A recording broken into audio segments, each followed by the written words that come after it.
നമസ്കാരം. എങ്ങും രാമനാമങ്ങൾ നിറഞ്ഞ ഈ സായം സന്ധ്യയിൽ എല്ലാ സജ്ജനങ്ങൾക്കും സന്ധ്യാദീപത്തിലേക്ക് സ്വാഗതം.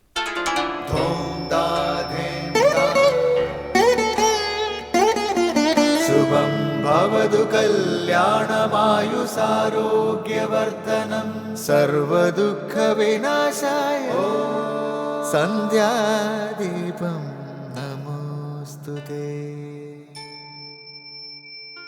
നാമം ജപായനം പുണ്യം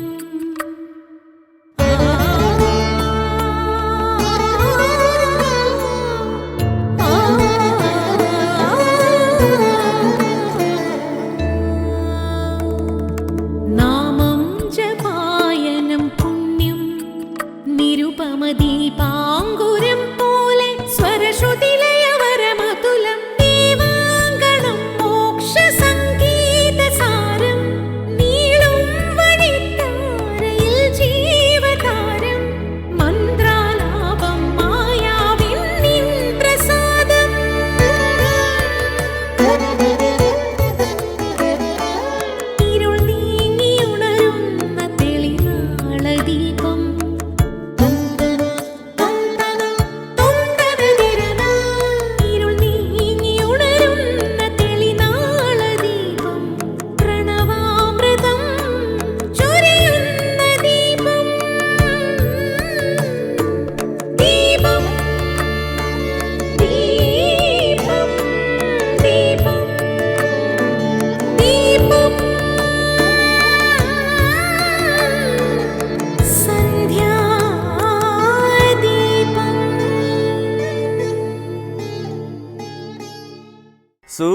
സുരസംഹതിപതി തദനു സ്വാഹാപതി വരദൻ പിതൃപതി നിരുത്തി ജലപതി തരസാ സദാഗതി സദയം നിധിപതി കരുണാനിധി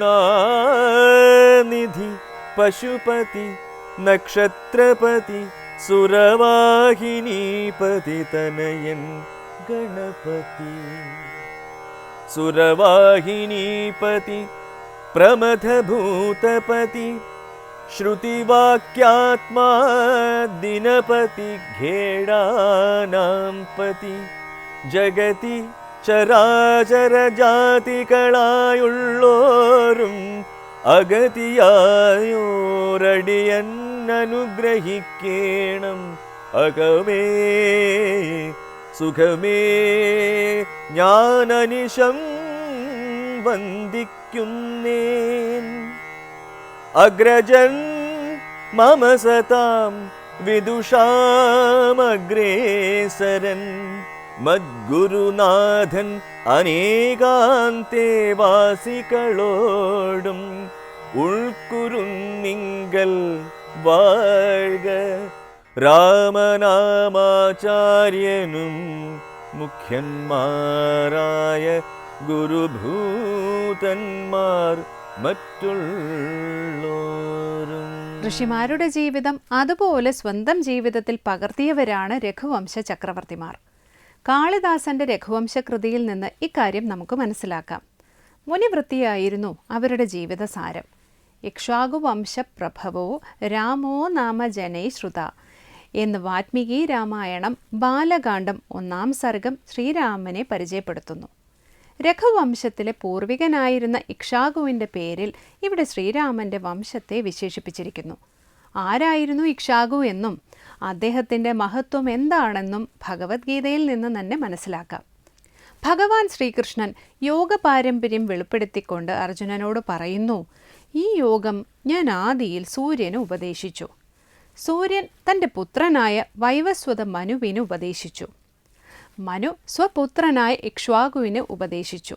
ഇങ്ങനെ പരമ്പരാപ്രാപ്തമായ ഈ യോഗം രാജഋഷിമാർ അറിഞ്ഞാചരിച്ചു വന്നു എന്നാണ് ഭഗവാൻ അർജുനനോട് പറഞ്ഞത്. തുടർന്ന് ശ്രീ കാവാലം ശ്രീകുമാർ ശിവാനന്ദ ലഹരി ആലപിക്കുന്നത് കേൾക്കാം.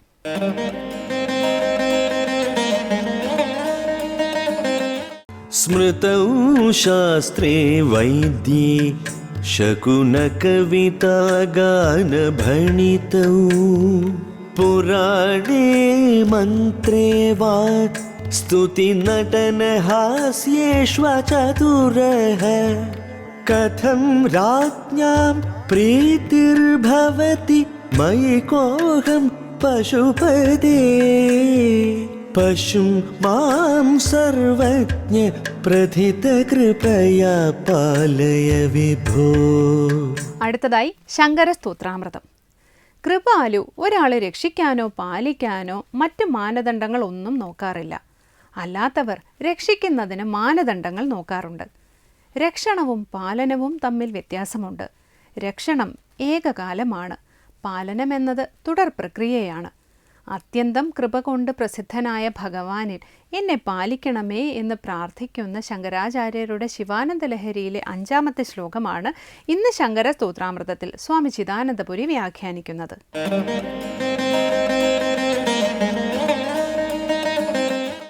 ശങ്കരകൃതികളിൽ ശിവാനന്ദ ലഹരിയിൽ 5-ാമത്തെ ശ്ലോകമാണ് ശ്രദ്ധിക്കുന്നത്. അവിടെ ഒരു ലൗകിക തലത്തിലേക്ക് ഇറങ്ങി വന്നിട്ടാണ് സ്തുതിക്കുന്നത് അഥവാ പ്രാർത്ഥിക്കുന്നത്. പറയുകയാണ്, സ്മൃതിയിൽ ഞാൻ നിപുണനല്ല.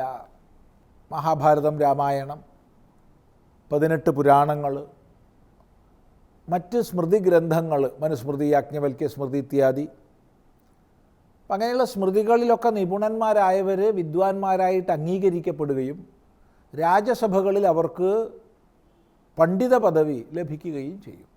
അതുപോലെ പ്രത്യേകിച്ച് നിയമഗ്രന്ഥങ്ങളിൽ നിഷ്ണാതന്മാരായവർക്ക് രാജസഭയിൽ അങ്ങനെയുള്ള നിയമ വിദഗ്ധന്മാരെന്ന ജോലി കിട്ടും.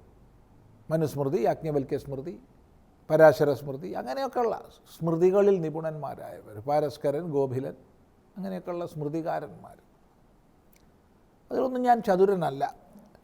അതുപോലെ ശാസ്ത്രങ്ങളിൽ, ശാസ്ത്രം എന്ന് പറയുമ്പോൾ വായന നിരീക്ഷണമാകട്ടെ, സംഖ്യാശാസ്ത്രമാകട്ടെ, അല്ലെങ്കിൽ വേദ അംഗങ്ങളാവട്ടെ, ഉപവേദങ്ങളാവട്ടെ,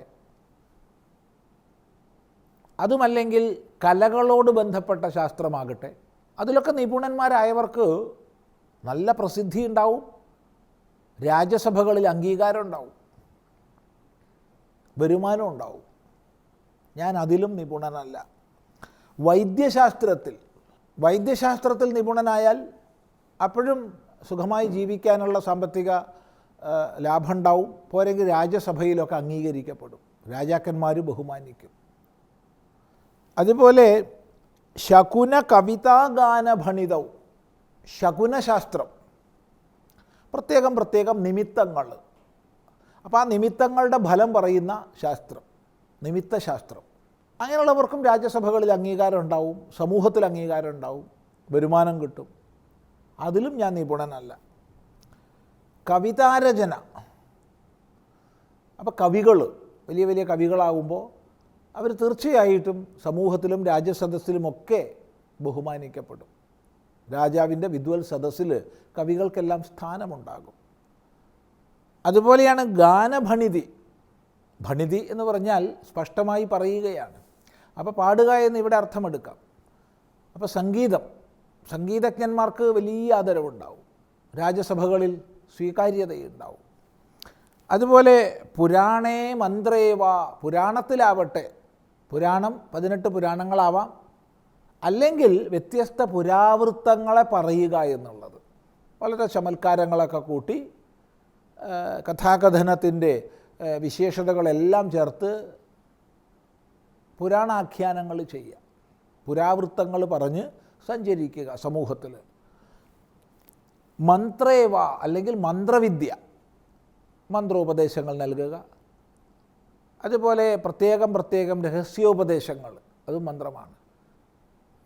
ജനങ്ങൾക്ക് ചില പ്രത്യേക സന്ദർഭങ്ങളിൽ രക്ഷപ്പെടാനുള്ള മന്ത്രോപദേശങ്ങൾ നൽകുക, അല്ലെങ്കിൽ മാർഗദർശനം, ജീവിതത്തിൽ ആവശ്യമായ മാർഗദർശനം നൽകുക, അതൊക്കെ മന്ത്രശാസ്ത്രത്തിൻ്റെ വിഷയമാണ്. അതുപോലെ സ്തുതികൾ, സ്തോത്രങ്ങൾ പാടുക, ഭജനകൾ, കീർത്തനങ്ങളൊക്കെ പാടുക. നടനം, ഡാൻസ്, നൃത്തം, അതുപോലെ നാടകം തുടങ്ങിയവയിൽ അഭിനയിക്കുക, നടന്മാരാവുക, നൃത്തം ചെയ്യുക. ഹാസ്യം, നല്ല ഹാസ്യ നടന്മാരാവുക, ഹാസ്യ പ്രതിപാദനം ചെയ്യാൻ കഴിയുക, സമൂഹത്തിൽ ഹാസ്യം പറയുക, മറ്റുള്ളവരെ ചിരിപ്പിക്കുന്നതായ അഭിനയങ്ങളും പ്രഭാഷണങ്ങളും ഒക്കെ ചെയ്യാനുള്ള കഴിവുണ്ടാവുക. ഇങ്ങനെയൊക്കെ ഏതെങ്കിലും ചില കഴിവുകൾ ഉണ്ടെങ്കിൽ അവർക്ക് ലോക ജീവിതത്തിൽ ഭംഗിയായിട്ട് മുന്നോട്ട് പോകാൻ പറ്റും. മാത്രമല്ല അതുകൊണ്ട് രാജാക്കന്മാരുടെ പ്രീതി ഉണ്ടാവും. രാജാവിൻ്റെ പ്രീതി ഉണ്ടായിക്കഴിഞ്ഞാൽ പിന്നെ എന്താ വേണ്ടേ? അവർക്കെല്ലാ അംഗീകാരവും വരും, സാമ്പത്തിക ലാഭം വരും, സമൂഹത്തിൽ സുസ്ഥിതി വരും. എന്നാൽ ഇതൊന്നും എനിക്കില്ല, ഞാനിതിലെല്ലാം അചതുരനാണ്, അസമർത്ഥനാണ്, ഈ കഴിവുകൾ ഈ മികവുകളൊന്നും എനിക്കില്ല എന്നിരിക്കെ കഥം രാജ്ഞാം പ്രീതിർഭവതി. പിന്നെ എങ്ങനെ എനിക്ക് രാജാക്കന്മാരുടെ പ്രീതി ഉണ്ടാവുക? ഉണ്ടാവില്ല എന്നർത്ഥം. കോഹം, ഞാൻ ആര്? ഈ വക കഴിവുകൾ മികവുകൾ ഒന്നും ഇല്ലാത്തവനാണ് ഞാൻ. എങ്കിലും ഹേ പശുപതേ, അല്ലയോ പശുപതേ, സകല പശുക്കൾക്കും നാഥനായിട്ടുള്ളവനെ, പതിയായിട്ടുള്ളവനെ, മാം പശും പാലയാ, ഞാനാകുന്ന പശുവെ രക്ഷിച്ചാലും പാലിച്ചാലും. എനിക്ക് മറ്റു മികവുകളില്ല, രാജാക്കന്മാരാൽ ഞാൻ അംഗീകരിക്കപ്പെടുകയുമില്ല. എന്നാൽ നീ എന്നെ രക്ഷിക്കണേ, കാരണം ഞാനൊരു പശു മാത്രമാണ്, ബന്ധിക്കപ്പെടുന്നവനാണ്, പാശബദ്ധനാണ് പശു. അപ്പോൾ പല വിഷയങ്ങളാൽ ബന്ധിക്കപ്പെടുന്നതായ എന്നെ ഹേ പശുപതേ, അല്ലയോ ഭഗവാനെ പശുപതേ, നീ പശുപതിയല്ലേ, പാലയാ, രക്ഷിക്കണമേ, പാലിക്കണമേ. എന്തിന് പാലിക്കണം എന്നാണെങ്കിൽ പ്രഥിത കൃപയാ, പ്രസിദ്ധമായ കൃപ കൊണ്ട്. അങ്ങ് അത്യന്ത കൃപാലുവാണെന്നുള്ളത് പ്രസിദ്ധനാണല്ലോ. കൃപാലു ഒരാളെ പാലിക്കാനോ രക്ഷിക്കാനോ മറ്റു മാനദണ്ഡങ്ങളൊന്നും നോക്കാറില്ല. അല്ലാത്തവരെ രക്ഷിക്കുന്നതിന് പാലിക്കുന്നതിന് പലപ്പോഴും പല മാനദണ്ഡങ്ങൾ നോക്കിയെന്ന് വരും. ആരാണ് അയാൾ, അയാൾക്കെന്ത്, രക്ഷിക്കപ്പെടാൻ എന്താണ് യോഗ്യത എന്നൊക്കെ പലതും ചിന്തിച്ചെന്ന് വരും.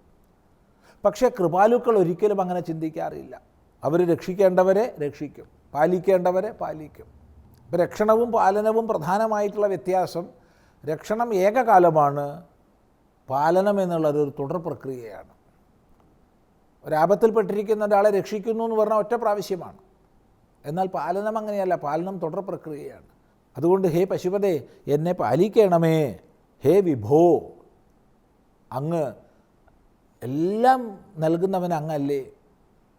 പോരെങ്കിൽ ഹേ സർവജ്ഞ, അങ്ങ് എല്ലാം അറിയുന്നവനല്ലേ, അങ്ങ് എന്നെ പാലിക്കണമേ എന്ന് പ്രാർത്ഥിക്കുകയാണ്. ഇതാണ് 5ാമത്തെ ശ്ലോകം.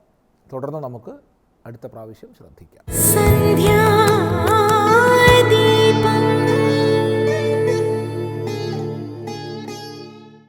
തുടർന്ന് സനാതനധർമ്മം. ഈശ്വരനെ എപ്പോഴും സ്മരിക്കുന്നവരിൽ ഭഗവാന്റെ കരുതൽ സദാ ഉണ്ടായിരിക്കും. നമ്മളിൽ മിക്കവരും ദുഃഖം വരുമ്പോഴാണ് ഈശ്വരനെ സ്മരിക്കുന്നത്. സുഖത്തിലായിരിക്കുമ്പോൾ മറക്കുകയും ചെയ്യും. ദുഃഖത്തിലും സുഖത്തിലും ഒരുപോലെ ഈശ്വരനെ ഓർക്കുന്നവർക്ക് പ്രതിസന്ധികളും പ്രയാസങ്ങളും അതിജീവിച്ച് മുന്നോട്ട് പോകുവാനുള്ള കരുത്ത് ലഭിക്കും. ഈശ്വര ചിന്തയുടെ പ്രാധാന്യത്തെക്കുറിച്ച് ബ്രഹ്മചാരിണി അമൃതചൈതന്യ സനാതനധർമ്മത്തിൽ സംസാരിക്കുന്നത് തുടർന്ന് കേൾക്കാം.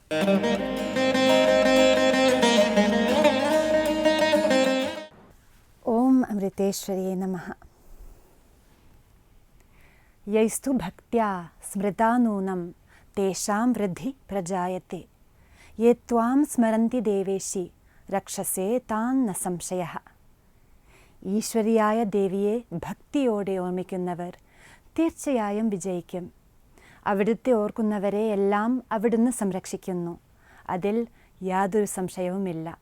അമ്മ പറയുന്നു, ഇപ്പോൾ ആളുകൾ ഈശ്വരനോട് പ്രാർത്ഥിക്കുന്നത് ദുഃഖം വരുമ്പോഴാണ്. സന്തോഷവും ദുഃഖവും വരുമ്പോൾ ഒരുപോലെ ഈശ്വരനോട് പ്രാർത്ഥിക്കുകയാണെങ്കിൽ നമുക്ക് പിന്നീട് ദുഃഖം അനുഭവിക്കേണ്ടി വരില്ല. അങ്ങനെ വരികയാണെങ്കിൽ തന്നെ അതൊരു കഷ്ടപ്പാടായി നമുക്ക് തോന്നുകയില്ല. തുറന്ന മനസ്സോടെ ഈശ്വരനെ പ്രാർത്ഥിക്കുകയാണെങ്കിൽ കുറച്ച് കണ്ണുനീർ, പ്രേമത്തിൻ്റെ കണ്ണുനീർ ഈശ്വരന് വേണ്ടി ഒഴുക്കുകയാണെങ്കിൽ നമ്മൾ രക്ഷപ്പെട്ടു. ഹനുമാൻ ലങ്കയുടെ എല്ലാ മുക്കും മൂലയും തപ്പിക്കഴിഞ്ഞു, എല്ലാ കൊട്ടാരത്തിലും തേടിക്കഴിഞ്ഞു, എല്ലാ ഒളി സങ്കേതങ്ങളും കയറിയിറങ്ങി അന്വേഷിച്ചു കഴിഞ്ഞു. എന്നാലും സീതാദേവിയുടെ ഒരു അടയാളം പോലും ലഭിച്ചില്ല. ഹനുമാൻ വല്ലാതെ അസ്വസ്ഥനായി. ഇനി എന്ത് ചെയ്യണമെന്ന് അറിയുന്നില്ല. കടുത്ത ആശങ്കകളാകുന്ന മേഘങ്ങൾ ഹനുമാന്റെ മനസ്സിനെ മൂടി. എന്ത് നടന്നിരിക്കാമെന്ന് ചിന്തിക്കാൻ തുടങ്ങി. സീതയെ രാവണൻ ഭക്ഷിച്ചുവോ? ഒരിക്കലും സീത വഴങ്ങില്ല എന്നുള്ളത് കാരണം? അതോ ഇത്രയും കാലമായി രാമനിൽ നിന്നുള്ള വേർപാട് താങ്ങാനാവാതെ സീത സ്വയം ജീവൻ എടുത്തുവോ? ഹനുമാൻ നിലത്തിരുന്നു. തോൽവിയുടെ അനന്തരഫലങ്ങൾ മനസ്സിലൂടെ കടന്നുപോയി. ആയിരക്കണക്കിന് കുരങ്ങന്മാർ വിജയശ്രീലാളിതനായ ഹനുമാൻ തിരിച്ചു വരുന്നത് കാത്തിരിക്കുന്നു. സീതാദേവിയെ കണ്ടുപിടിക്കാനാവാതെ ഹനുമാൻ ലങ്കയിൽ നിന്നും തോറ്റുമടങ്ങുകയാണെങ്കിൽ അത് അവരെയും മരണത്തിലേക്ക് നയിക്കും. ആ വാനര സൈന്യം നശിച്ചു എന്നറിയുമ്പോൾ സുഗ്രീവനും സ്വന്തം ജീവനെടുക്കും. രാമനോടുള്ള സത്യം പാലിക്കുവാൻ ആയില്ല എന്നുള്ള ദുഃഖത്തിൽ. അതോടുകൂടെ ഭഗവാൻ രാമനും സീതയെ വീണ്ടെടുക്കാമെന്നുള്ള മോഹം വെടിഞ്ഞ് മുന്നോട്ട് ജീവിക്കാനാകാതെ വരും. ശ്രീരാമൻ്റെ ദേഹവിയോഗം അയോധ്യയിലെ എല്ലാവരുടെയും മരണത്തിന് കാരണമാകും. ഇങ്ങനെ എല്ലാം ദുഃഖിച്ച് ചിന്തിച്ച് വേദനിച്ച് ഹനുമാൻ സ്വയം ജീവനെടുക്കുവാൻ തീരുമാനിക്കുന്നു. ഇനി മുന്നോട്ട് പോകുവാനുള്ള വഴി കാണാതെ ഹനുമാൻ ശ്രീരാമൻ്റെ നാമങ്ങളിൽ ശരണം അടയും. ശ്രീരാമൻ്റെ നാമങ്ങൾ ആർദ്രതയോടെ, ഭക്തിയോടെ, തീവ്രതയോടെ ഭജിക്കുവാൻ തുടങ്ങും. രാമ രാമ എന്ന് മന്ത്രിച്ചു കൊണ്ടിരിക്കുന്ന നേരം പെടുന്നനെ ഒരു കാര്യം സംഭവിക്കും. കറുത്ത മേഘങ്ങളുടെ പിന്നിൽ ഒളിഞ്ഞിരുന്ന ചന്ദ്രൻ പുറത്തേക്കെത്തി നോക്കും. ആരാണ് രാമൻ്റെ നാമങ്ങൾ മന്ത്രിക്കുന്നതെന്ന് അറിയുവാനെന്ന പോലെ. ആ ചന്ദ്രരശ്മികൾ വളരെ സുന്ദരമായ ഒരു ഉദ്യാനം ഹനുമാൻ്റെ കണ്ണിൽപ്പെടുത്തും. ഹനുമാൻ്റെ ഹൃദയം തുടിക്കും. ലങ്കയിൽ എല്ലാ ദിക്കിലും ഹനുമാൻ സീതയെ തേടി അലഞ്ഞിട്ടുണ്ട്. പക്ഷേ ഈ സുന്ദരമായ ഉദ്യാനം ഹനുമാൻ കണ്ടെത്തിയേയില്ല. ചന്ദ്രകിരണങ്ങളുടെ പ്രഭാവത്തിൽ ഹനുമാൻ ശ്രദ്ധയോടെ ആ ഭാഗത്തേക്ക് നോക്കും. എന്തൊരു സുന്ദരമായ ഉദ്യാനം! ഇവിടെ ആയിരിക്കാം സീതാദേവിയെ രാവണൻ തടങ്കലിൽ വച്ചിരിക്കുന്നത്.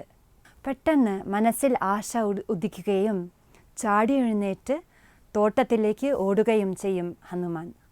ആ ചന്ദ്രകിരണങ്ങൾ ഹനുമാനെ സീത ഇരിക്കുന്ന അശോകവനത്തിൻ്റെ ഉള്ളിൽ എത്തിക്കും. ഒരു പ്രഭാവലയത്തിനുള്ളിൽ സീത ഇരിക്കുന്നത് ഹനുമാൻ കാണും. മുന്നോട്ട് പോകാൻ വേറെ മാർഗമില്ലാതെ വരുമ്പോൾ നമുക്ക് പ്രാർത്ഥന ഒരു വലിയ വെളിച്ചമാണ്. നമ്മുടെ മനസ്സിലെ നിരാശയുടെ ആഴങ്ങളിലേക്ക് കടന്നു കയറുന്ന ശക്തമായ വെളിച്ചം. ഹനുമാൻ അദ്ദേഹത്തിൻ്റെ തിരച്ചിൽ എവിടെയും എത്താതെ അവസാനിച്ചു എന്ന് ചിന്തിച്ചപ്പോൾ പ്രാർത്ഥന ഒരു പുതിയ വഴി തുറന്നു കൊടുത്തു. ആ ചന്ദ്രരശ്മികൾ നമ്മുടെ ഉള്ളിൽ വസിക്കുന്ന ദൈവചൈതന്യത്തിൻ്റെ വെളിച്ചമാണ്. ആ പ്രാർത്ഥനയിൽ നമ്മൾ ഉള്ളിലേക്ക് തിരിയുന്നു. ആ ചൈതന്യവുമായി ഒന്നായി ചേരുന്നു. അമ്മ പറയുന്നു, ഈശ്വരൻ നമ്മുടെ എല്ലാവരുടെയും വാതിൽ പുറത്ത് കാത്തു നിൽക്കുകയാണ്, ക്ഷണിക്കാത്ത അതിഥിയെപ്പോലെ. നമ്മൾ വിശ്വസിച്ചാലും വിശ്വസിച്ചില്ലെങ്കിലും ക്ഷണിക്കാതെ തന്നെ ഈശ്വരൻ നമ്മുടെ ഉള്ളിൽ തന്നെ ഉണ്ട്. ഏത് രൂപത്തിൻ്റെ പിന്നിലും എന്തിലും ഏതിലും ഈശ്വരൻ ഒളിച്ചിരിക്കുന്നുണ്ട്. പക്ഷേ അവിടുന്ന് സ്വയം നമുക്ക് വെളിപ്പെടുത്തി തരില്ല. വിളിച്ചാൽ മാത്രമേ നമ്മൾ ആ സാന്നിധ്യം അറിയുകയുള്ളൂ. പ്രാർത്ഥനയാണ് ആ ക്ഷണക്കത്ത്. പ്രാർത്ഥനയിലൂടെ നമ്മൾ വിളിക്കണം. മന്ത്രജപത്തിലൂടെ, ഭജനയിലൂടെ, ഇതെല്ലാം ക്ഷണക്കത്തുകളാണ്. ഈശ്വര സാന്നിധ്യം ഉണരുവാനുള്ള ക്ഷണക്കത്തുകൾ. നാം യഥാർത്ഥത്തിൽ ഈശ്വരനിൽ നിന്നും ഭിന്നമല്ല. പ്രാർത്ഥന എന്ന് പറഞ്ഞാൽ നമ്മളിലേക്ക് ഉണരുവാനുള്ള ഒരു ഉപാധിയാണ്. നമ്മൾ ലോകത്തിൽ മുഴുവനും നിറഞ്ഞു നിൽക്കുന്ന ആ ദിവ്യ ചൈതന്യവുമായി ട്യൂൺ ചെയ്യുന്നു. അതിലൂടെ നമ്മുടെ മനസ്സിൽ വെളിച്ചം വരുന്നു. ഉള്ളിലെ ഇരുട്ട് അകലുന്നു. എൻ്റെ ഒരു സുഹൃത്തിൻ്റെ കഥ പങ്കുവയ്ക്കട്ടെ. മേധിനി മിഡിൽ ഈസ്റ്റിലാണ് ജനിച്ചത്. അവൾ ഒരു കുഞ്ഞായിരുന്നപ്പോൾ അവളുടെ അമ്മ അവളെ കൈ ബോംബ് സ്ഫോടനത്തിൽ നിന്നും രക്ഷിച്ചു.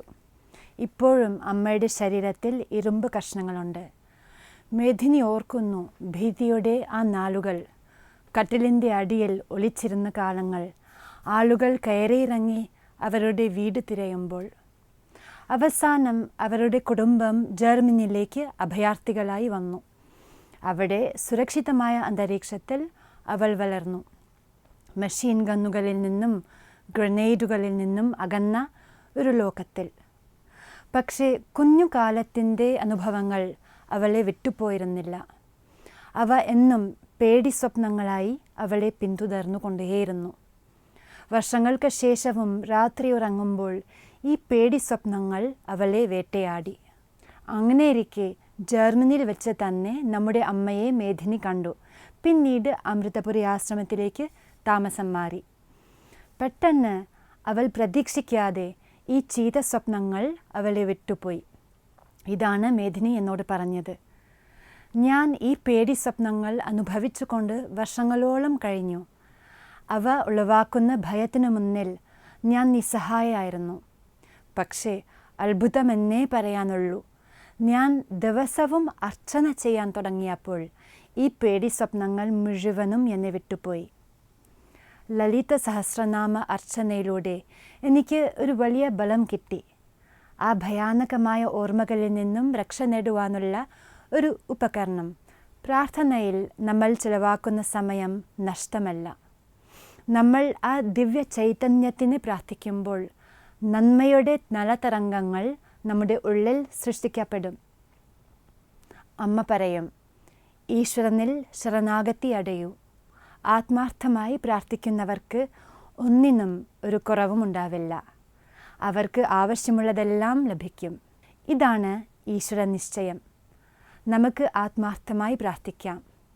അങ്ങനെയാണെങ്കിൽ നമ്മുടെ ഹൃദയത്തിൽ വെളിച്ചം നിറയും. ഹനുമാന്റെ ഹൃദയത്തിൻ്റെ ആകാംക്ഷ അകറ്റിയ ആ ചന്ദ്രരശ്മികളെ പോലെ. പ്രാർത്ഥന നമ്മളെ സ്വയം വൃത്തിയാക്കുന്നതിനാണ്. നമ്മുടെ ഹൃദയത്തിലെ മാലിന്യങ്ങളെ സ്വയം വൃത്തിയാക്കി ഉള്ളിലെ ഈശ്വരനെ തെളിയിക്കണമേ എന്ന് നമുക്ക് പ്രാർത്ഥിക്കാം. ഓം അമൃതേശ്വരേ നമഃ.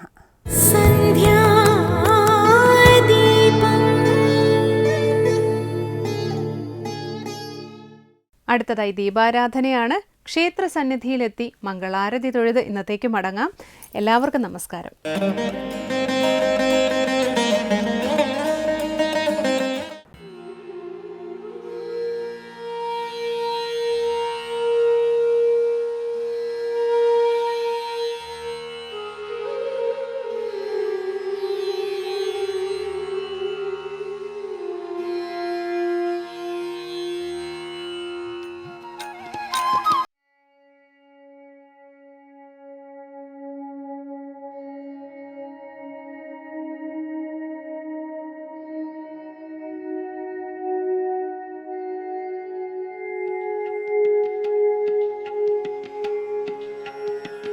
സവന്ദിത സുന്ദരി മാധവി ചന്ദ്രസഹോദരി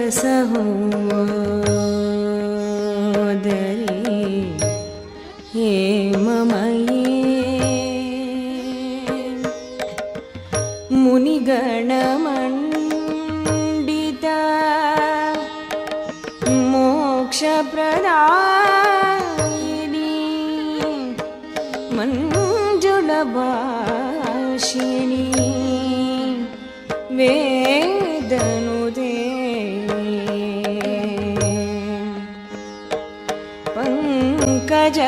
പങ്കജവാസിനി ദേവസുപൂജിത സഗുണവാഷിണി शान्तियुते जय जय हे मधुसूदनकामिनी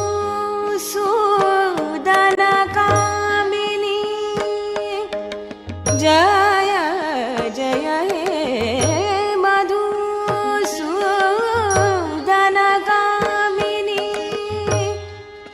आदिलक्ष्मी